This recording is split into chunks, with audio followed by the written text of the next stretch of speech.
As we began walking down the driveway to my house, I looked at her and took a heavy breath, calming my nerves. I only hoped that her strange behavior had subsided for good.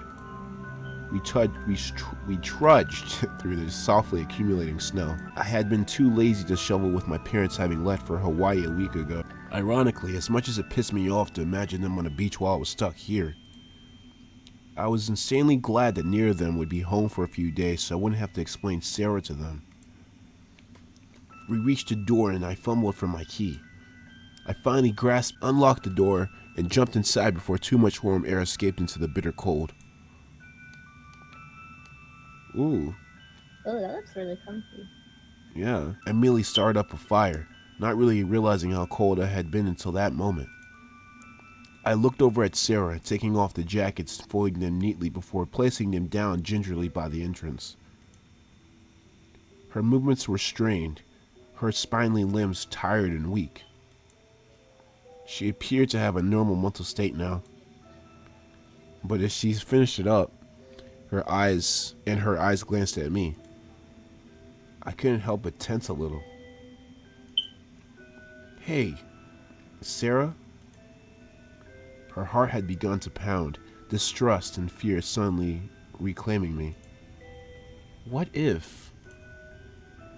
Did she know where my room was? That might be a way to check on whether or not I'm overreacting.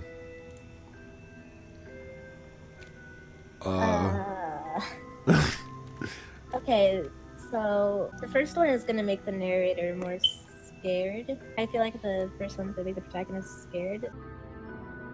I want her eyes to go back to normal. I feel like the first one, it will get him some answers, but he'll be scared of her, and probably lead into like some questionable things. Or we could keep the peace and say, never mind. I'll just see Sarah as she is right now because I don't want her to go sickle mode. Okay, now that you put it like that, yeah, no, I'm confused myself.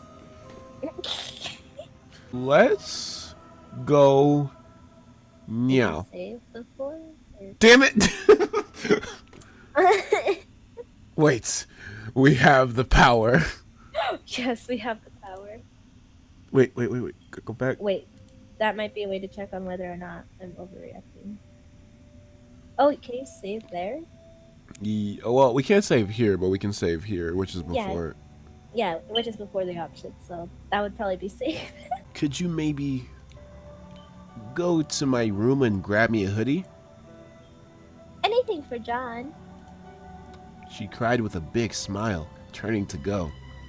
She took several steps further into the house. Her pale form walked deliberately at first, but her pace gradually devolved into a strained, staggering motion before she eventually came to a complete stop.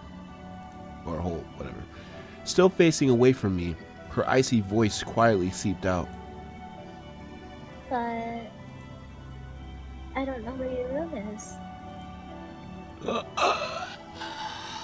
I feel like she realized what he was trying to do. I just don't trust it. I felt a huge wave of relief. Thank God. I felt bad for ever doubting her, for giving her such a dumb test.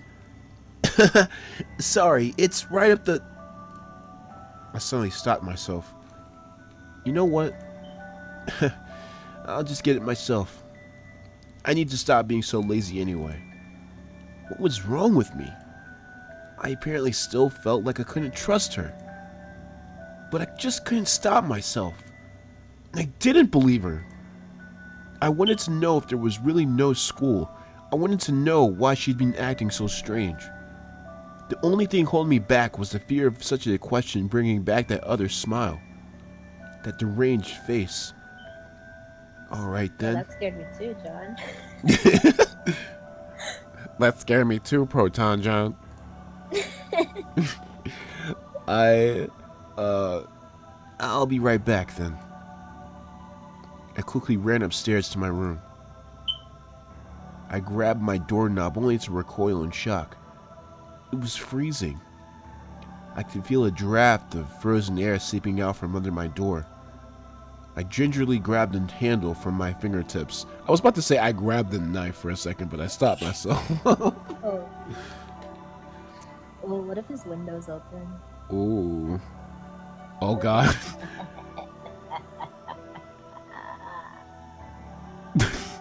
Letting loose a blast of frigid air. Oh. This looks like a hotel. Yeah. It felt like a window had been left. Huh? Is it just me or is it really quiet now? Yeah, the music just completely stopped. Don't stop. It felt like a window had been left open. Well, we could just look and see if the window had been left open if we look at the window. Oh, she did. Oh, crap. Oh, I think I know why she didn't grab a coat. Why? Okay, if you read it, like, now that I remember it. Oh, now that I thought about it, I remember my room being freezing that morning as well. So, I'm thinking the window was left open. So, she probably came in. Oh my God! I have the mindset of a Yandere, because I'm like so skeptical of things. Like, I catch things and I'm just like, theory time. I remember my room being freezing that morning as well. And really quite drafty for the past week. Why would we ignore them? Okay, we're just gonna check the windows. Nothing. All the windows were closed tight. I swear she's right behind him. Oh my God! Ugh. I would probably just have to sleep downstairs by the fire until I figured out the problem. I quickly grabbed my hoodie and closed the door to my room. I walked back downstairs. Sarah was gone. Oh shoot. I don't like that. The music stopped. No, it's worse now. It is right. Yes. I don't very much like this music at all. Note to self, don't record with your grandma in the other room. No, actually, I think I've used this music before in a video before. I don't like it. Hey? Yep, I definitely used this music. It was the first Creepypasta video I ever made. It was like of a true story that I kind of exaggerated. Jesus Christ. Holy cow, this sounds too intense. Oh my God. I swear if it's a jump scare, I'm just I'm not mentally ready. Like, Sarah? Where the hell has she gone? Hello? Holy shit. A sudden clattering sound resounded from the kitchen. My heart spasmed as at the sudden noise, my hand rushing to the clutch at my chest.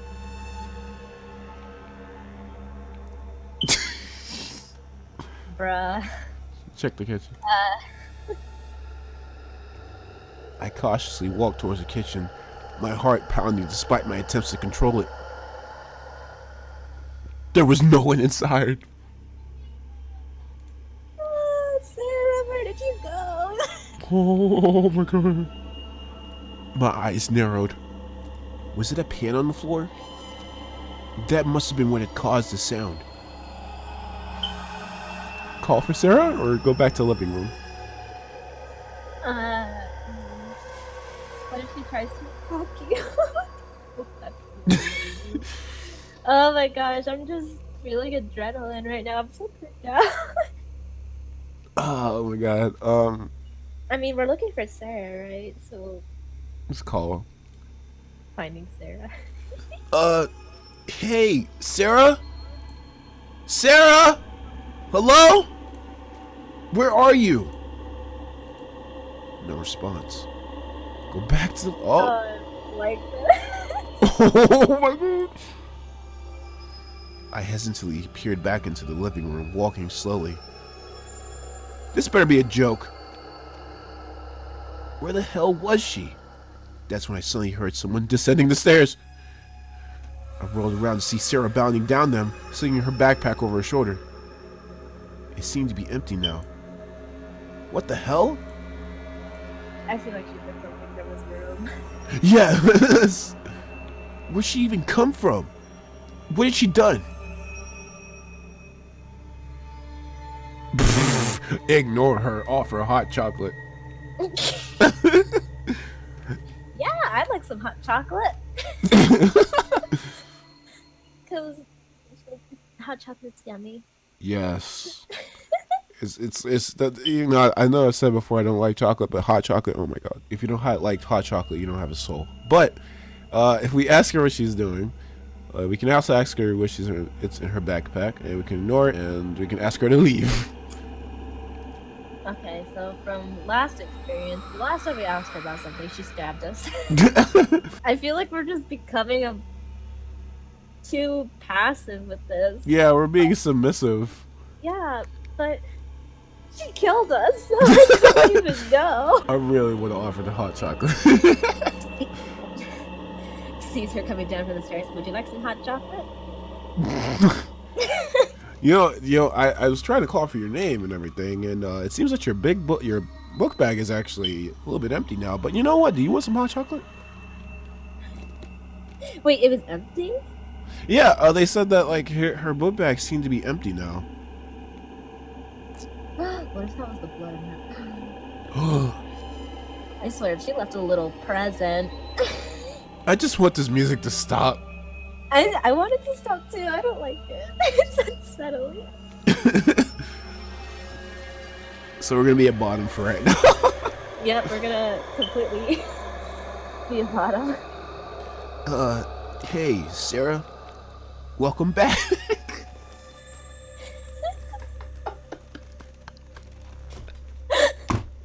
I'm sorry. Welcome back. I know, I'm just like, bruh. That's all you have to say. Welcome back. Hey, John. She smiled cutely. So if you're staying for a bit, how about some hot chocolate? Or something else? Don't offer that to the creepy. It's whatever. Sure. So long as it's okay with you. Oh god. Do you like hot chocolate, John? Sure. Way more than coffee. I hate coffee. Then I like it too. Oh, so you're one of those girls. I'll make some for you. Do we still remain bottom? I mean, you're the host though, like you're staying at your house with her. Like, do we insist like, hey, you're staying at my house, let me serve you? Yeah. Because I'm afraid I'm gonna die. Let's do it. Okay. Don't worry about it. I can make it for... I'll make it. Oh. Never mind. Okay. She sure. wants I guess us to be... We're gonna be at bottom. Okay, John?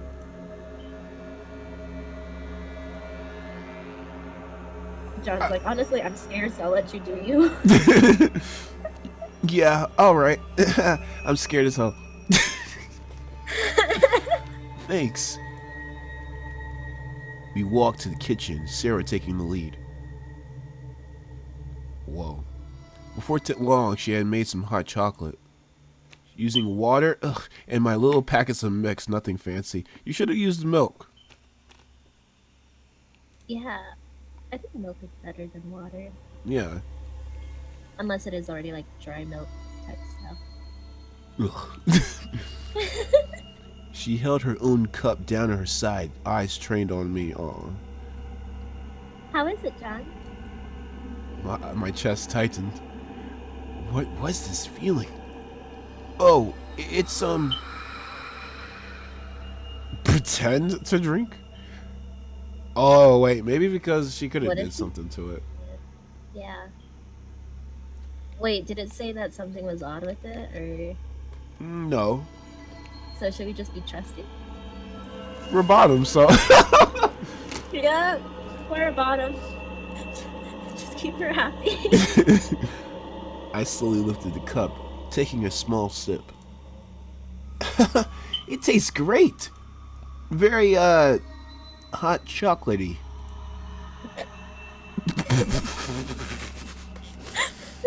Very inspective and just oh my god, that's like the best review I've ever seen of hot chocolate. It's very hot chocolatey.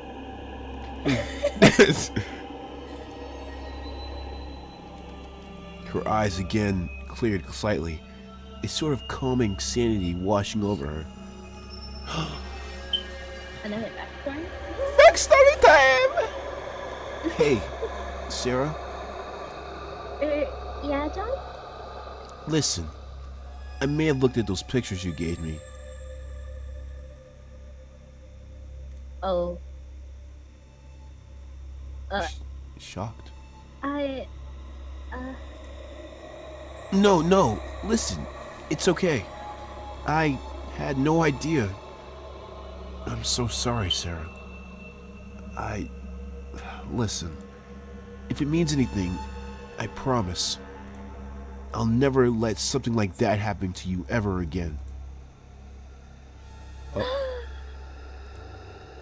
No one deserves any of that. I really appreciate you showing me all of that. But there's more, isn't there?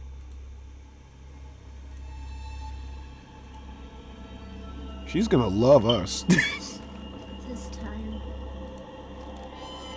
I really can't. Wait. She really can't wait until later. Okay? Alright.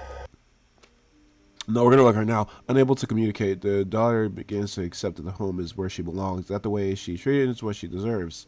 This continues until the daughter enters high school, and something horrific happens. One day after school, a child runs into the secret street, with the father too intoxicated to break in. The child is killed and unpacked. Whoa! Having become What? second nature to the family, the daughter is blamed, and the hiding the body becomes her burden. What? They left her to hide the body? The daughter does not fuss. She knows it is her fault. But her parents become convinced she will turn on them. Get them arrested for things which have always been her own fault. What? Time passes until the daughter begins to fall ill. A horrible thought begins to plague her mind. Perhaps this is not her fault. She shakes the thought away. But with every thought of the innocent child's corpse, it returns, hungrier than ever. The thought over her mind, she is unable to break free. And soon, it will not be denied. The thought poisons the parents. The daughter begins to bend its will. If only after that fact the daughter sees what she has done. The corpse's eyes still judge her, ghastly mouths unhinged in the horrible screams. And so she removes the faces. Oh my gosh. Now she can imagine whatever expression she gave them. That they could be smiling if she wanted them to be. And so they smiled at her. And she smiled back.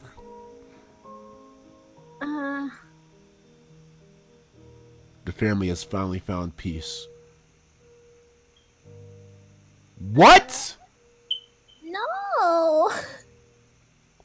What?